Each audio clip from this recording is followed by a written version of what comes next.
Hello विद्यार्थी मित्रांनो, आज आपण नवीन कन्सेप्ट बघतोय आणि अर्थातच ही नवीन कन्सेप्ट आहे expression for torque in terms of moment of inertia. आपण रोटेशन मोशन परफॉर्म करणाऱ्या बॉडीवरती ऍक्ट होणारा टॉर्क या लेक्चर मध्ये फाइंड आउट करणार आहोत. पण हा टॉर्क फाइंड आउट करण्यापूर्वी लिनियर किंवा ट्रान्सलेशनल मोशन परफॉर्म करणाऱ्या बॉडी मधल्या काही क्वांटिटींचं रोटेशनल मोशन परफॉर्म करणाऱ्या बॉडी मधल्या काही क्वांटिटींबरोबर त्या ठिकाणी आपण काय करणार आहोत, कंपॅरिझन करणार आहोत. आणि लिनियर किंवा ट्रान्सलेशनल मोशन मधल्या ह्या क्वांटिटीज रोटेशनल मोशन मधल्या क्वांटिटींशी कशा एनालॉगस आहेत, कशा सिमिलर आहेत हे आपण सांगण्याचा प्रयत्न करू. सुरुवातीला आपण लिनियर किंवा ट्रान्सलेशनल मोशन बद्दल बोलत असताना लिनियर किंवा ट्रान्सलेशनल मोशन परफॉर्म करणाऱ्या बॉडीची लिनियर डिस्प्लेसमेंट आपण एस या लेटरने दाखवतो. तर ह्या क्वांटिटीला एनालॉगस असणारी रोटेशनल मोशन मधली जी क्वांटिटी आहे ती क्वांटिटी आहे अँग्युलर डिस्प्लेसमेंट आणि ही अँग्युलर डिस्प्लेसमेंट आपण थिटा या लेटरने दाखवतो. अर्थातच या दोन क्वांटिटी एकमेकांना कशा आहेत, एनालॉगस आहेत, सिमिलर आहेत. आता लिनियर किंवा ट्रान्सलेशनल मोशन परफॉर्म करणाऱ्या बॉडीची वेलोसिटी आपण व्ही या लेटरने दाखवतो. तर या क्वांटिटीला एनालॉगस असणारी रोटेशन मोशन मधली क्वांटिटी आहे अँग्युलर वेलोसिटी आणि ह्या अँग्युलर वेलोसिटी आपण ओमेगा या लेटरने दाखवतो. आता लिनियर किंवा ट्रान्सलेशनल मोशन परफॉर्म करणाऱ्या बॉडीचं ऍक्सेलरेशन आपण ए या लेटरने दाखवतो. आणि ह्या क्वांटिटीला एनालॉगस असणारे रोटेशनल मोशन मधली क्वांटिटी आहे अँग्युलर ऍक्सेलरेशन आणि हे अँग्युलर ऍक्सेलरेशन आपण अल्फा या लेटरने दाखवतो. लिनियर किंवा ट्रान्सलेशनल मोशन परफॉर्म करणाऱ्या बॉडीचा मास आपण एम या लेटरने दाखवतो. तर ह्या क्वांटिटीला एनालॉगस असणारी रोटेशनल मोशन मधली जी क्वांटिटी आहे ती क्वांटिटी आहे मोमेंट ऑफ इनर्शिया आणि ही क्वांटिटी आपण कोणत्या लेटरने दाखवतो, आय या लेटरने दाखवतो. लिनियर किंवा ट्रान्सलेशनल मोशन परफॉर्म करणाऱ्या बॉडीवरती ऍक्ट होणारा फोर्स हा आपण एफ या लेटरने दाखवतो. आणि ह्या क्वांटिटीला सिमिलर असणारी रोटेशनल मोशन मधली जी क्वांटिटी आहे ती आहे टॉर्क आणि ही क्वांटिटी आपण टाऊ या लेटरने दाखवतो. अशा प्रकारे आपण लिनियर मोशन परफॉर्म करणाऱ्या बॉडी मधल्या काही क्वांटिटींचं रोटेशनल मोशन परफॉर्म करणाऱ्या बॉडी मधल्या काही क्वांटिटींशी असलेली एनालॉजी त्या ठिकाणी आपण काय करण्याचा प्रयत्न केला, सांगण्याचा प्रयत्न केला, त्यांच्यातली सिमिलॅरिटी सांगण्याचा आपण काय केला, प्रयत्न केला. आता आपण ह्या बॉडी बद्दल बोलणार आहोत. कॅपिटल एम एवढं मास असणारी बॉडी आहे. ह्या बॉडीच्या ओ पॉइंट मधून ऍक्सिस ऑफ रोटेशन गेलाय. हा ऍक्सिस ऑफ रोटेशन बॉडीच्या प्लेनला कसा आहे, परपेंडिक्युलर आहे. आणि ह्या ऍक्सिस ऑफ रोटेशन भोवती रोटेट होणारी जी बॉडी आहे त्या बॉडीची अँग्युलर वेलोसिटी ओमेगा आहे, तर अँग्युलर ऍक्सेलरेशन अल्फा आहे. आणि मग ही जी बॉडी आहे ह्या बॉडीवरती ऍक्ट होणारा टॉर्क त्या ठिकाणी आपल्याला फाइंड आउट करायचा आहे. रोटेशनल मोशन परफॉर्म करणारी बॉडी ज्या क्वांटिटीमुळे रोटेशनल मोशन परफॉर्म करते ती क्वांटिटी अर्थातच टॉर्क फाइंड आउट करण्याचा प्रयत्न करणार आहोत. आणि मग हा टॉर्क फाइंड आउट करण्यासाठी आपण एक बॉडी कन्सिडर केली आणि आपण कन्सिडर केलेली जी बॉडी आहे त्या बॉडीचा मास किती आहे, कॅपिटल एम. आता कॅपिटल एम एवढं मास असणारी रिजिड बॉडी तिच्या ओ पॉइंट मधून गेलेल्या ऍक्सिस भोवती कसली मोशन परफॉर्म करते, रोटेशनल मोशन परफॉर्म करते. आणि मग ही रिजिड बॉडी ओ पॉइंट मधून गेलेल्या ऍक्सिस भोवती रोटेशनल मोशन परफॉर्म करत असताना ही बॉडी ज्या पार्टिकल्स पासून बनली ते सगळे पार्टिकल्स त्या ऍक्सिस ऑफ रोटेशन भोवती सर्क्युलर मोशन परफॉर्म करतात. आपण आता सांगितलं की रिजिड बॉडीचा मास किती आहे, कॅपिटल एम. ही बॉडी ज्या पार्टिकल्स पासून बनली त्या प्रत्येक पार्टिकलचा मास काय आहे, m1 m2 m3 m4 m5 dot dot dot mn. आता कॅपिटल एम एवढं मास असणारी रिजिड बॉडी ओ पॉइंट मधनं गेलेल्या ऍक्सिस भोवती जेव्हा रोटेशनल मोशन परफॉर्म करते त्यावेळेस ही बॉडी ज्या M1, M2, M3, M4 dot dot dot MEN त्या पार्टिकल्स पासून बनलेले आहे ते सगळे पार्टिकल्स ओ पॉइंट मधनं गेलेल्या ऍक्सिस भोवती कसली मोशन परफॉर्म करत असतात सर्क्युलर मोशन परफॉर्म करत असतात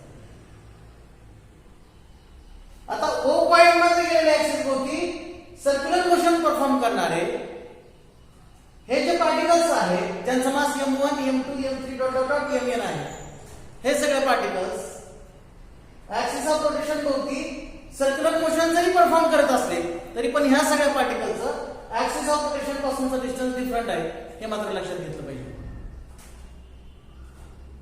आणि मग ऍक्सिस ऑफ रोटेशन भोवती रोटेशन मोशन परफॉर्म करणाऱ्या ह्या सगळ्या पार्टिकलची अँग्युलर व्हेलॉसिटी सेम आहे मित्रांनो पण ऍक्सिस ऑफ रोटेशन भोवती सर्क्युलर मोशन परफॉर्म करणाऱ्या ह्या सगळ्या पार्टिकलची अँग्युलर ऍक्सेलरेशन जरी कसं असलं सेम असलं तरी पण ह्या सगळ्या पार्टिकलचं ऍक्सिस ऑफ रोटेशन पासूनचा डिस्टन्स डिफरंट असल्यामुळे ह्या सगळ्या पार्टिकलचं लिनियर ऍक्सेलरेशन त्या ठिकाणी आपल्याला कसं भेटतं डिफरंट भेटतं आणि मग ह्या सगळ्या पार्टिकलचं लिनियर ऍक्सेलरेशन डिफरंट आहे याचा अर्थ हे लिनियर ऍक्सेलरेशन ज्या फोर्समुळे मिळतंय तो फोर्स देखील कसा असला पाहिजे डिफरंट असला पाहिजे आणि म्हणून M1, M2, M3 dot dot dot MEN एवढं मास असणाऱ्या पार्टिकल्स वरती ऍक्ट असणारं जे लिनियर ऍक्सेलरेशन आहे ते लिनियर ऍक्सेलरेशन या ठिकाणी आपल्याला कसं भेटतंय डिफरंट भेटतंय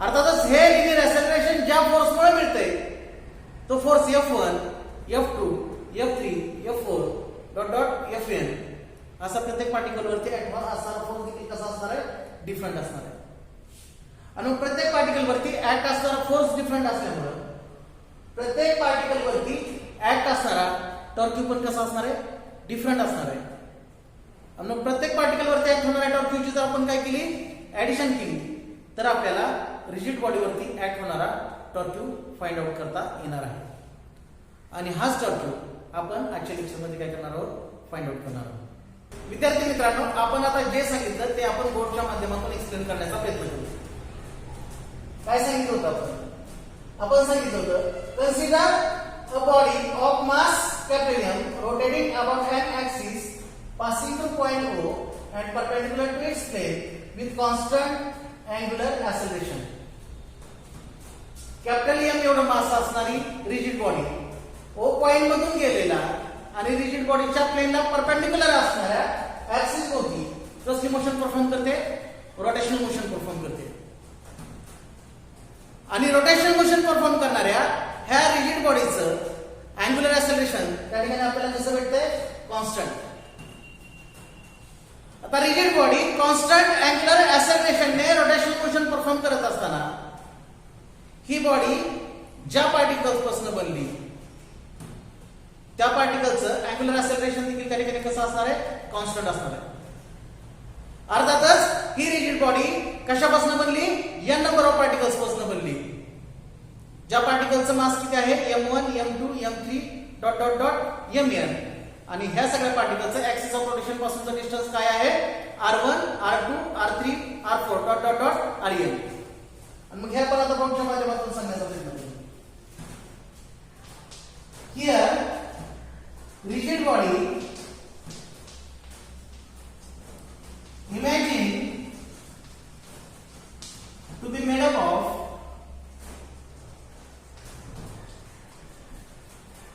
n number of particles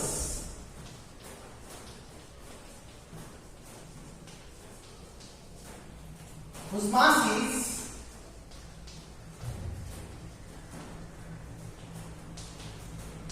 M1, M2, M3 dot dot dot MEN situated at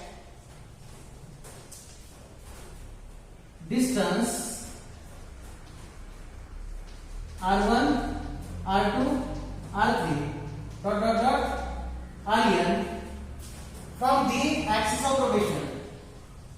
From the axis of rotation.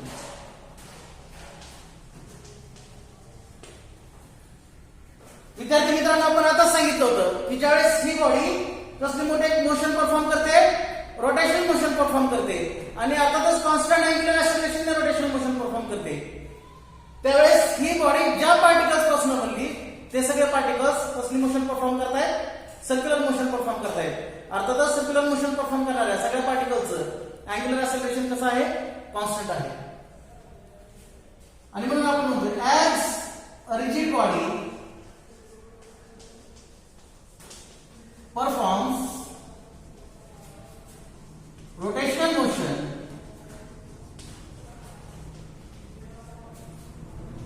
all particles of rigid body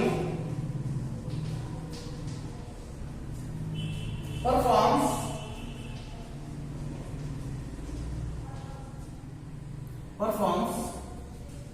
circular motion,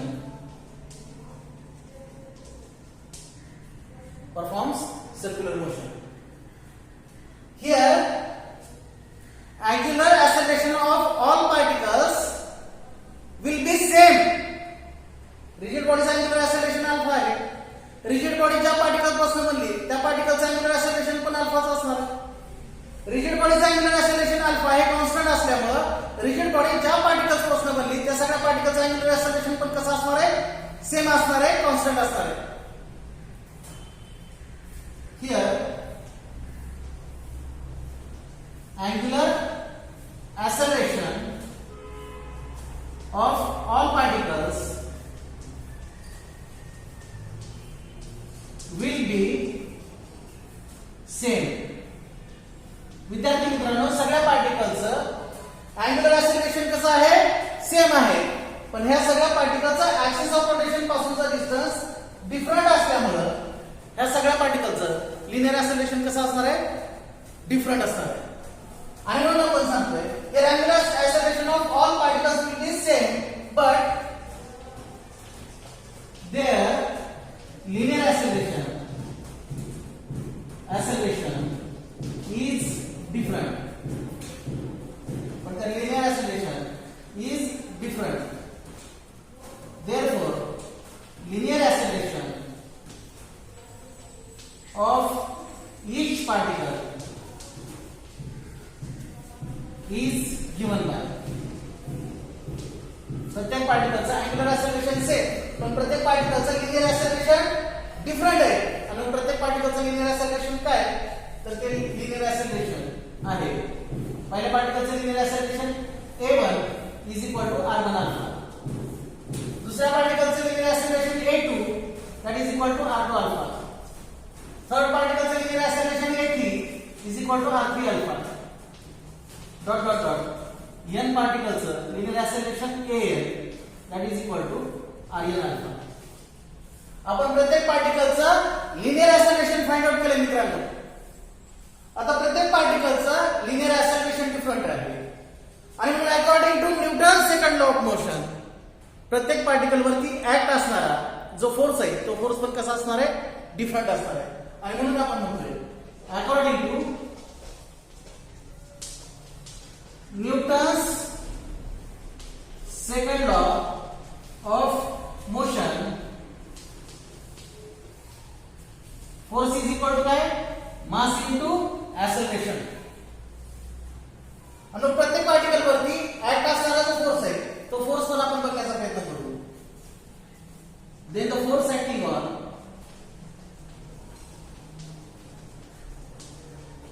each particle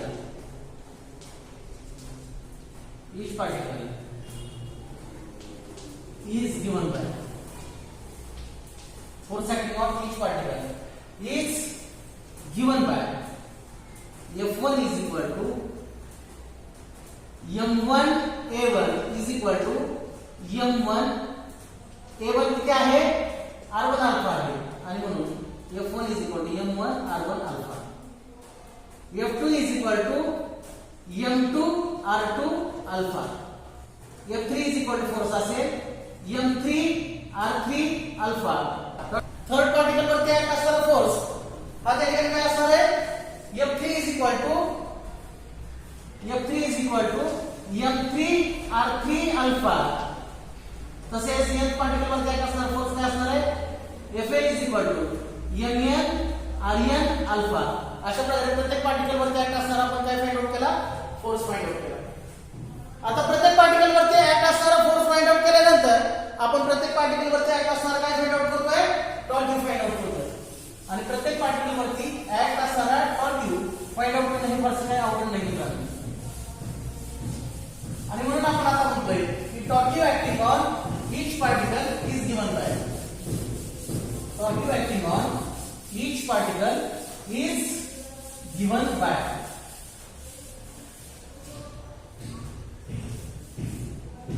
torque acting on particle is the torque acting on particle is the product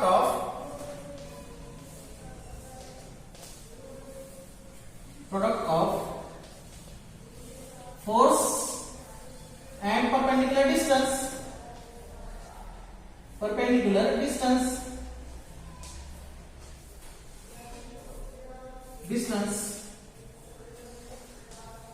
particle वरती act होणारा torque हा त्या ठिकाणी कशाचा product आहे force आणि perpendicular डिस्टन्सचा product आहे.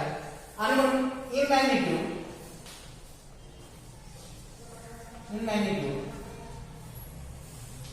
Torque tau is equal to F into R. In magnitude torque tau is equal to काय एफ इंटू आर. आता याच्यावरनं प्रत्येक पार्टिकल वरती ऍक्ट असणारा टॉर्क आपण फाइंड आउट करू शकतो का तर फाइंड आउट करू शकतो. विद्यार्थी मित्रांनो आपण आता प्रत्येक पार्टिकल वरती ऍक्ट होणारा टॉर्क फाइंड आउट करणार आहोत. आणि म्हणून आपण म्हणतोय torque acting on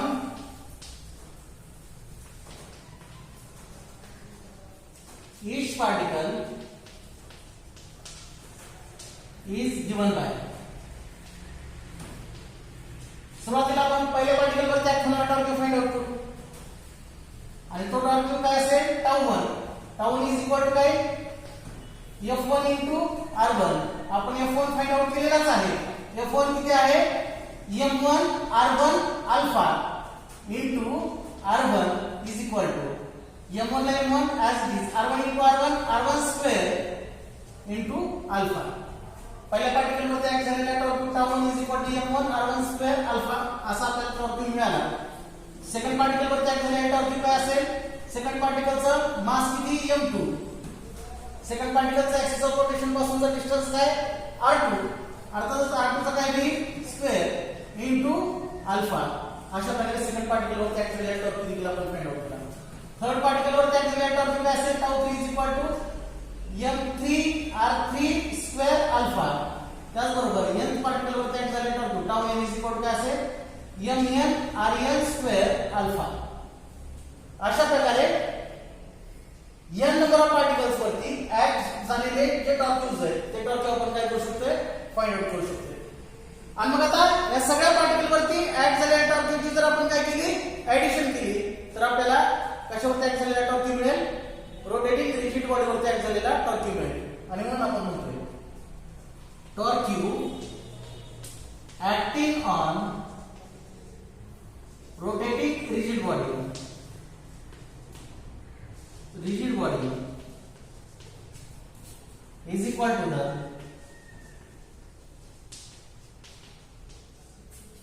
sum of torque acting on all particles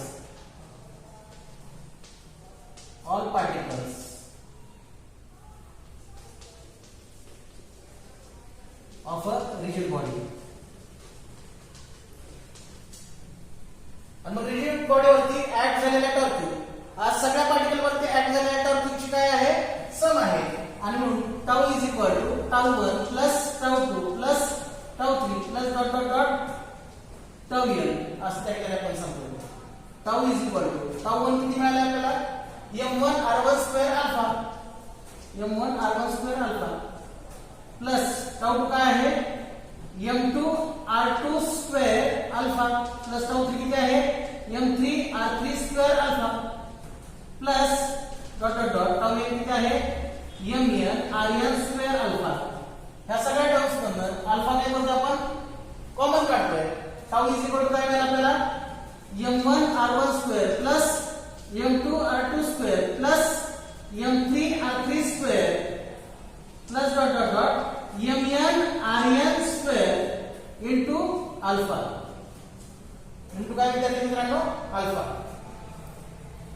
मग यापूर्वी आपण सांगितलं तसं ह्या ज्या सगळ्या टर्म्स आहेत ह्या सगळ्या टर्म्स साठी त्या ठिकाणी आपण एकच टर्म यूज करतोय आणि ती म्हणजे समेशनची. So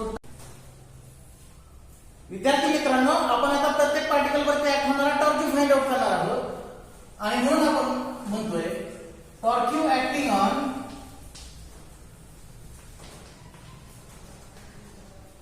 each particle is given by. सुरुवातीला आपण पहिल्या पार्टिकल वरती ऍक्ट होणारा टॉर्क फाइंड आउट करू आणि तो टॉर्क काय असेल टाऊ1. टाऊ इज इक्वल टू काय f1 इंटू r1. आपण f1 फाइंड आउट केलेलाच आहे. f1 किती आहे m1 r1 alpha into r1 is equal to m1 ला m1 as it is r1 into r1 square into alpha. पहिल्या particle मध्ये act झालेला torque टाऊ1 is equal to m1 r1 square alpha असा आपल्याला torque मिळाला. Second particle मध्ये act झालेला torque काय असेल सेकंड पार्टिकलचं मास किती m2. सेकंड पार्टिकलचा ऍक्सिस ऑफ रोटेशन पासूनचा डिस्टन्स काय r2. अर्थातच r2 चा काय होईल स्क्वेअर इनटू अल्फा. अशा प्रकारे सेकंड पार्टिकल मध्ये ऍक्ट झालेला टॉर्क देखील आपण फाइंड आउट केला. थर्ड पार्टिकल वर ऍक्ट झालेला टॉर्क काय असेल tau three is equal to m3 r3 square alpha.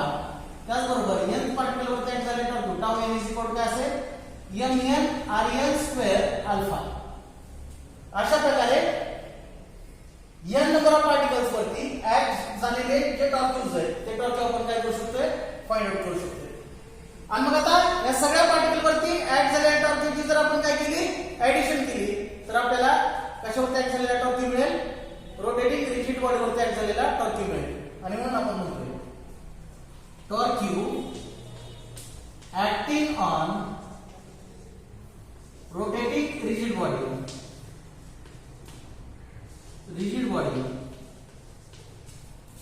is equal to the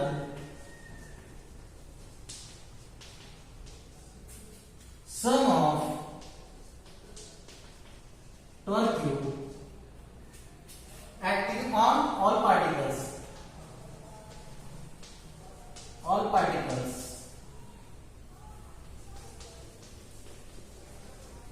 of a rigid body.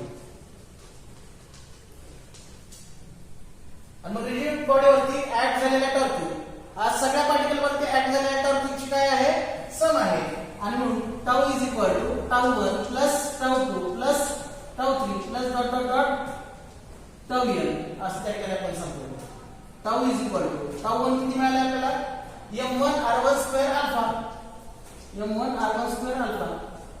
Plus टाऊ2 काय आहे m2 r2 square alpha plus टाऊ3 किती आहे m3 r3 square alpha plus dot dot dot tau n किती आहे mn rn square alpha. ह्या सगळ्या terms मधनं alpha काय करतो आपण कॉमन काढतोय. टाऊ इज इक्वल टू काय मिळेल आपल्याला m1 r1 square plus m2 r2 square plus m3 r3 square plus dot dot dot mn rn square into alpha into काय विद्यार्थी मित्रांनो अल्फा. मग यापूर्वी आपण सांगितलं तसं ह्या ज्या सगळ्या टर्म्स आहेत ह्या सगळ्या टर्म्स साठी त्या ठिकाणी आपण एकच टर्म यूज करतोय आणि ती म्हणजे समेशनची. So tau is equal to summation over mi ri square where I varies from 1 to n into alpha. आपण या सगळ्या टर्म साठी त्या ठिकाणी एकच टर्म यूज केली आणि अर्थातच ती कोणती टर्म होती समेशनची टर्म होती. विद्यार्थी मित्रांनो आपण या सगळ्या टर्म्स ऐवजी त्या ठिकाणी एकच टर्म यूज करतोय आणि अर्थातच ती कोणती टर्म आहे समेशनची. आणि मग आपण ही टर्म समेशनच्या फॉर्म मध्ये लिहिण्याचा प्रयत्न करतोय. काय मिळेल आपल्याला tau is equal to summation over mi ri square where I varies from 1 to n into alpha. आता यापूर्वीच आपण सांगितलं की summation over mi ri square where I varies from 1 to n म्हणजे त्या ठिकाणी काय असतं रिजिड बॉडीचा मोमेंट ऑफ इनर्शिया असतो. जो मोमेंट ऑफ इनर्शिया आपण कोणत्या लेटरने दाखवतो I ह्या लेटरने दाखवतो आणि म्हणून आपण म्हणतोय here summation over mi ri square where I varies from 1 to n is nothing but moment of inertia I. आणि मग यावरून इक्वेशन मध्ये त्या ठिकाणी काय चेंज होताना दिसेल आपल्याला tau is equal to I alpha. अर्थातच आपण रोटेटिंग रिजिड बॉडीवरती ऍक्ट होणारा टर्क फाइंड आउट केला आणि अर्थातच हा टर्क कसा फाइंड आउट केला in terms of moment of inertia.